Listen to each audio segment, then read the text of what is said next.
We do football at 4 year-round. Every single day, every single show at 4 o'clock, we're talking pigskin. Doesn't matter if there's the middle of the off season, middle of the regular season, playoffs. We talk football at 4. I bet you could count. Definitely both hands and both feet, meaning fingers and toes. The amount of times Duke has even been mentioned in a football at 4.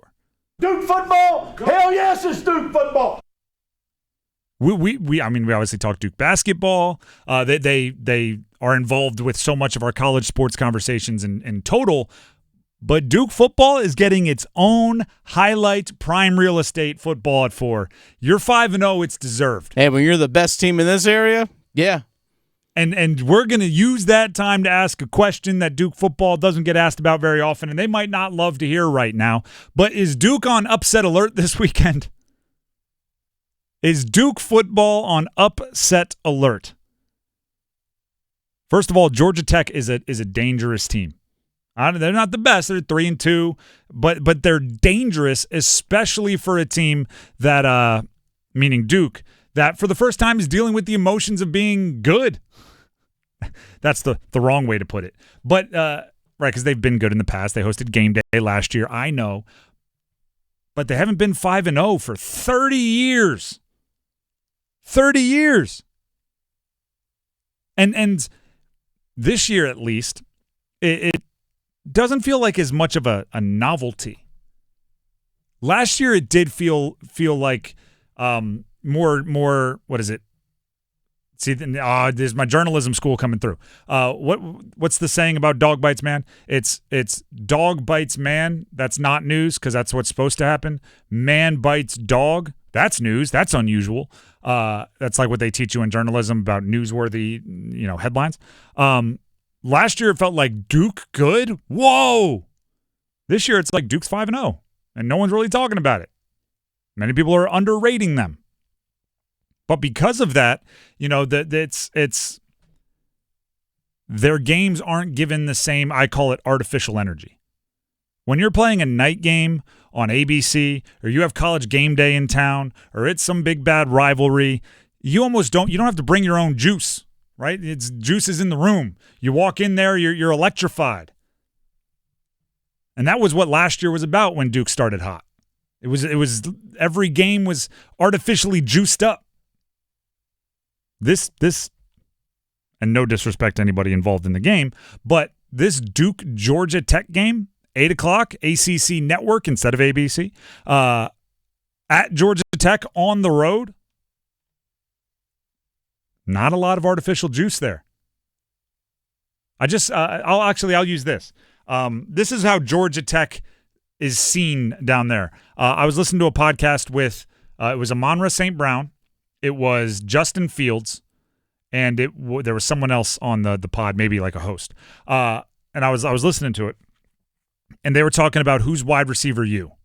And they brought up LSU, and they brought up Ohio State, and they brought up USC. And Amon-Ra St. Brown, who went to USC, was naming people, right? We have Michael Pittman, we have me, we have we have and he brought up Jordan Addison. And they went, no, he's not USC, he's Pitt. He won the Biletnikoff at Pitt. He made his name at Pitt. He just went to USC for 1 year, and he's not USC, he's Pitt. So then, of course, Amon-Ra St. Brown answered with, so Jahmyr Gibbs isn't Bama? Jahmyr Gibbs isn't Bama? And they were like, no, he's Bama. No. He made his name at Georgia Tech because Jahmyr Gibbs had started at Georgia Tech. And their response was, nobody watches Georgia Tech. And Justin Fields is from Georgia, and he started his career at Georgia. So he was very, meaning University of Georgia, the Bulldogs. And they went for, not long, but enough time that it was very obvious people from Georgia do not show up for Georgia Tech games. It was very much like, no, he's Bama, because we didn't know what he was doing at Georgia Tech. He was good there, but he was Georgia Tech. That's where Duke is going. That's not to say Georgia Tech isn't a good team. By the way, Jahmyr Gibbs, really good at Georgia Tech. It's not to say Georgia Tech isn't a good team. It's to say you're going to have to bring your own energy. It's to say if you're on upset alert, if you overlook a team, there's not going to be anything there making sure you lock in. like it would on a nationally, meaning not ACC network, televised game or game day, or if you were going into a more raucous environment, or even if it was a home night game. This is a new place for Duke. Duke's used to being the upsetting team, not the possibly upset team. Manny Diaz, their head coach, talked about not being a letdown after that University of North Carolina win. It's always going to be something that's there, so what you do is you watch all the signs. I think there's just a physical toll. They had a bye last week. This is our sixth game in 6 weeks. But what we've talked to our players about is that, the standard's a standard, and we didn't set out to go 5-0. We didn't set out to just beat North Carolina. We have much bigger goals. And the standard doesn't really care what happened last week. And really what we drew the connection is being 5-0 is the same thing as being down 20-0. It's only a reflection of what's happened in the past. It does not have anything to do with what happens next.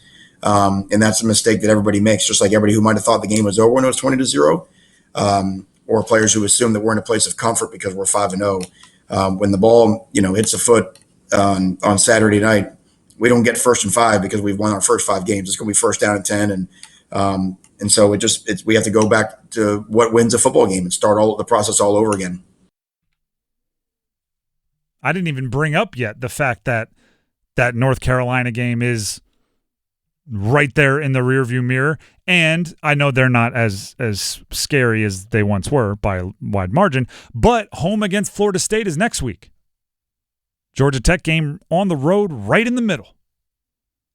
And Georgia Tech is going to treat Duke the way overmatched teams treat the favorite. They're going to try to run the ball. They're going to try to keep it away from you. They're going to try to shorten the game. They're going to try to protect the football. They may take a chance on a special team trick play or a surprise onside. They're going to try to treat – they are not going to try. They are going to treat you the way you treat a favorite, because that's what you are, whether you've been there before or not. I give Duke credit. I give Manny Diaz a lot of credit. They've learned to win. 5-0 for the first time in 30 years. Like people talk about in a culture, you need to learn how to scratch and claw and be comfortable in close games and win. I don't care if you're impressed or not impressed with their schedule. They've been in situations where they have to make winning plays, and they've done it thus far. Whether it's Peyton Jones getting a dagger of a touchdown run, basically while in there spelling Star Thomas, who's been really good. Whether it's Malik Murphy finding Jordan Moore, whether it's the overtime earlier in this year. Learning to win is not easy, and it appears as if they've done that. It's a whole other thing to learn how to be the favorite, though. You know who I would lean on if I were Duke? Malik Murphy. He can help. He's been there. He's one of the few guys on that team that have been there. Last year, he was thrust into the starting lineup at Texas. He started against number 23 in the country, Kansas State, for a Texas team that was very, very good and ended up playing in some of the biggest games of the year. It was a 33-30 overtime win. No disrespect to Kansas State, but I believe Texas was significantly better than Kansas State in that game. However, Kansas State's not going to get the juices flowing, right? Maybe Malik Murphy learned something in that game that he can pass along. Lean on Manny Diaz. Manny Diaz has coached in big games. As an assistant, as a head coach, lean on him. Manny Diaz had, and this is not a joke, an A+ halftime speech that helped lead Duke to the comeback win against UNC. I actually retweeted it out, and I rarely do that with the mic'd up stuff or anything. I like to just keep those stories to myself. But I went, this is a great halftime speech. And then guess what? It led to a comeback, so it ages better, right? Duke probably doesn't even put out the speech onto their social medias if they don't complete the comeback. But it was a really, really good kind of perspective-giving speech. He might have to do that again this week. Maybe it's a pregame speech this week, but Duke and Malik Murphy and that defense, which has been very, very good, is going to have to find a way to bring your own energy. Find a way to bring your own enthusiasm and intensity, because the situation won't really give it to you the way it does when you're an underdog. There you go. Dennis is There it talking, is. but he didn't have his microphone on. Thinking about how well Georgia Tech runs the ball and how well Duke has been running the ball over the last few games, this game might literally take 60 minutes. Might take 60 minutes. You might get like 7 possessions. Yeah. So you can't wait 3 of them to wake up. Mm-hmm. And your defense is going to be tired. You're going to have to be out there for long drives. And you know, the difference might be the 4-point play. Coaches talk about 4-point plays. You may be going, wait a second. Tight end or touchdowns are 7. Field goals are 3. Yeah, see the math.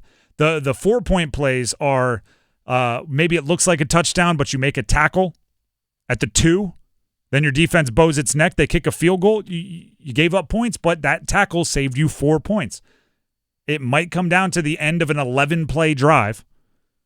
They're down there on the first or 3rd and goal on the 6. That's a 4-point play you have to make there, whether you're exhausted or not. You got to bring your own energy into a game like this.